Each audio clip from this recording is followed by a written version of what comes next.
12 ವರ್ಷ ಬಿಸಿಲಿನಲ್ಲಿ ತಿರುಗಿದಂತ ಸೀತೆಯ ಮುಖ ಇಷ್ಟೇ ಕಪ್ಪಾಗಿರಬೇಕಲ್ವಾ? ಆ ರಾಮನಾಗಿ ಬಂದ ಕೃಷ್ಣ ಒಮ್ಮೆ ಬೆಚ್ಚಿ ಬೀಳ್ಬೇಕು.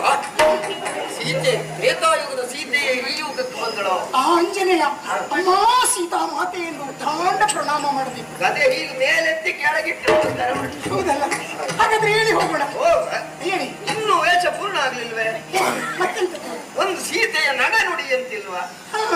ಹೇಗೆ? ಪರಮ ಪತಿವ್ರತೆಯಾದ ಸೀತೆಯು ರಾಮನ ಹಿಂದೆ ಹೋಗುವಾಗ ಏನ್ ಹೇಳ್ತಿದ್ಲು ಗೊತ್ತಾ? ಗೊತ್ತಿಲ್ಲ. ಹೇ ನಾಥ ನಾ ಸೀತೆ, ಹೇ ನಾಥ ನಾ ಸೀತೆ. ಹೌದಾ? ಅದನ್ನ ಹೇಳ್ತೇನೆ ಮತ್ತೆ. ಎಲ್ಲದನ್ನ ಹೇಳ್ಬೇಕು. ಮತ್ತೆ ನಡೆಯುವಾಗ ಕಲ್ಲು ಮುಳ್ಳು ತಾಗಿ ಕಾಲಿಗೆ ಗಾಯ ಆದ ಸೀತೆ ಸರಿ ನಡೀತಿರ್ಲಿಲ್ಲ. ಯಾಕೆ ಗೊತ್ತಾ? ಹೇ ನಾಥ